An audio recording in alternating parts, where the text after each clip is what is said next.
saya Agustinus. Mari kita kenal Alkitab, karena Alkitab pembimbing hidup. Dalam Alkitab, banyak tokoh yang mempunyai kelebihan dan kekurangannya masing-masing. Karakter-karakter mereka memperkaya Alkitab.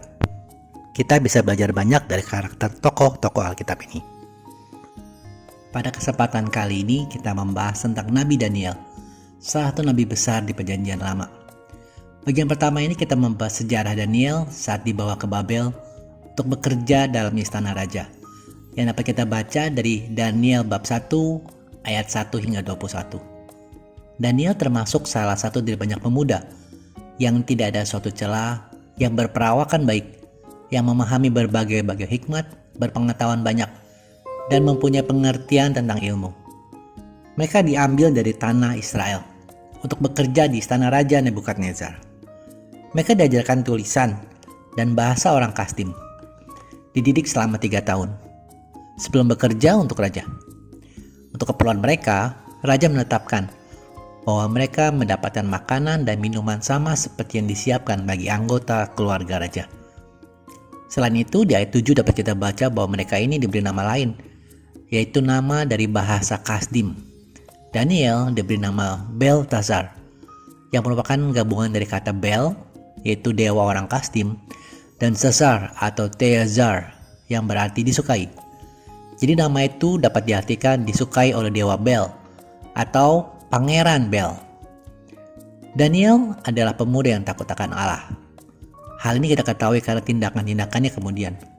Namun dari awal tindakannya pun dapat kita teladani. Daniel tidak protes terkait nama asing yang diberikan kepadanya, karena ini hanya sebatas panggilan orang kepadanya dan tidak akan menajiskan dirinya berdasarkan hukum Taurat. Namun, di ayat 8 dapat kita baca bahwa berkaitan dengan makanan, Daniel berusaha agar ia tidak menajiskan dirinya. Izinkan saya memberi sedikit penjelasan terkait najis tidak najis makanan ini. Tuhan Yesus berkata dalam Matius 7 ayat 18-20, maka Yesus berkata kepada mereka, "Apakah kalian belum juga mengerti? Apakah kalian tidak bisa mengerti bahwa yang masuk ke dalam seseorang tidak bisa membuat orang itu najis? Sebab yang masuk itu tidak lewati hati, tetapi lewat perut, dan kemudian keluar lagi." Dengan kata-kata itu, Yesus menyatakan bahwa semua makanan halal. Lalu Yesus berkata lagi, yang keluar dari orang, itulah yang mengotorkan dia. Jadi, kita murid-murid Kristus tidak perlu khawatir lagi soal najis tidak najis soal makanan. Tapi tetap perlu diingat bahwa pertimbangan kesehatan tetap sebaiknya dipertimbangkan. Hindari karena tidak najis maka kita hajar semua makanan. Nanti ada konsekuensi kesehatannya. Tuhan tidak mengajarkan kita untuk jadi pelahap ya teman-teman. Baik, kita kembali ke Daniel. Di masa Daniel, aturan yang masih berlaku sebelum sabda Kristus tadi adalah aturan Taurat.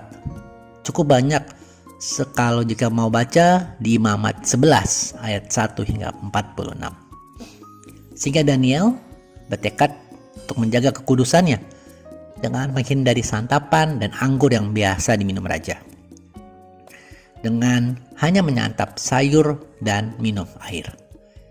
Niatan baik senantiasa didengar dan dikabulkan oleh Allah kita yang adil, sehingga dapat kita baca di ayat 9. Maka Allah mengaruniakan kepada Daniel kasih dan sayang dari pemimpin pegawai istana itu, agar tidak membuat masalah bagi pengawal yang mengurus Daniel dan teman-temannya. Mereka mengadakan pengujian selama 10 hari untuk melihat perawakan atau rupa Daniel dan teman-temannya yang hanya makan sayur dan minum air, ketimbang pemuda lain yang makan santapan dan anggur aja. Setelah lewat 10 hari, ternyata perawakan Daniel dan teman-temannya lebih sehat dan kuat daripada pemuda-pemuda lain yang makan dan santapan raja. Karena niatan mereka untuk tetap berpegang pada firman Tuhan dan menjaga kekudusan, Tuhan menyertai Daniel dan teman-temannya, memberinya mereka hikmat dan keahlian dalam kesusastraan dan ilmu. Juga kepada Daniel diberikannya kepandaian untuk menerangkan penglihatan dan mimpi. Pada akhir tahun ketiga masa pendidikan ditentukan oleh raja, semua pemuda dibawa kepada Raja Nebukadnezar. Setelah berwawancara dengan mereka semua, raja mendapati Daniel, Hanaya, Misael, dan Azaria melebihi yang lain-lain dalam segala bidang. Maka mulailah mereka bertugas dalam istana raja. Dan di ayat 20 dapat kita baca, dalam tiap-tiap hal yang memerlukan kebijaksanaan dan pengertian yang ditanyakan raja kepada mereka, didapatinya bahwa mereka 10 kali lebih cerdas daripada semua orang berilmu dan semua ahli jampi di seluruh kerajaannya. Teman-teman, dari teladan Daniel di masa awal tugasnya, kita diajak untuk terus berpegang pada ketetapan firman Tuhan dan menjaga kekudusan hati dan badan kita. Di dunia yang semakin turun standar moral, di kondisi masyarakat yang sering menyalahgunakan kesempatan untuk keuntungan diri sendiri, di saat keinginan daging lebih enak dan mudah, mari kita bertekad dan minta pertolongan kuasa Roh Kudus untuk tetap hidup berpegang pada firman Tuhan dan kekudusannya. Memang tidak mudah, tapi saat kita meminta pimpinan Roh Kudus dan rutin membaca firman Tuhan, maka kita dimampukan. Terima kasih sudah menyaksikan. Mohon like dan subscribe untuk membantu channel ini bertumbuh dan firman Tuhan semakin diwartakan. Sampai bertemu pada video kanal Alkitab Rabu depan. Kasih karunia Tuhan Yesus Kristus menyertai Anda sekalian. Amin.